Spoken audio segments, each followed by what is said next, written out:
Circus में एक हाथीनी ने एक प्यारे से हाथी के बच्चे को जन्म दिया, लेकिन जैसे ही सबने उसे देखा उनके होश उड़ गए, क्योंकि उस हाथी के बच्चे के कान असाधारण रूप से बड़े थे। सर्कस के मालिक ने तो उसे छोटा राक्षस कहकर पुकारा और फिर वो उसे डराने लगा। तभी हाथी की माँ ने गुस्से में अपनी सूंड से मालिक को उठाया और सीधे पानी के ड्रम में पटक दिया। नन्हा हाथी जल्दी से अपनी माँ के नीचे जाकर छिप गया। इस घटना से खफा मालिक ने उस बेबस हाथी को बंदी बना लिया, लेकिन दो छोटे बच्चे उस हाथी को बहुत पसंद करने लगे और उसे जंबो नाम दिया।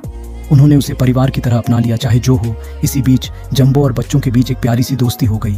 खेलते खेलते जंबो ने गलती से अपने सूंड में एक पंख खींच लिया और जोर से छींक मार दी, जिससे वो हवा में उड़ गया। ये देख बच्चे हैरान रह गए। जल्द ही जंबो की पहली परफॉर्मेंस का दिन आ गया। उसकी माँ ने उसे सुबह से ही हौसला दिया, जिससे जंबो को पहली बार मंच पर जाने की हिम्मत मिली। ताकि उसके बड़े कान किसी को न दिखें, उसे एक प्यारी सी टोपी पहना दी गई। लेकिन जंबो की जिज्ञासा से हालात बिगड़ने वाले थे। इतने सारे लोगों को देखकर वह दंग रह गया। फिर जंबो ने जोर से छींक मारी और उसके विशाल कान सबके सामने आ गए। दर्शकों का गुस्सा फूट पड़ा और वो सोचने लगे कि सर्कस ने उन्हें धोखा दिया है। उन्होंने जंबो पर सड़े हुए अंडे और पॉपकॉर्न फेंकना शुरू कर दिया। मंच पर मची इस उथल पुथल को सुनकर जंबो की माँ दौड़ती हुई आई और अपने बच्चे को अपनी सूंड से ढक लिया।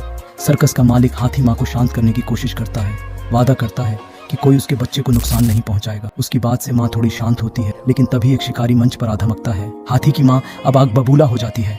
वह गुस्से में अपने विशाल पैरों से जमीन को रौंदने लगती है और शिकारी की मौत हो जाती है।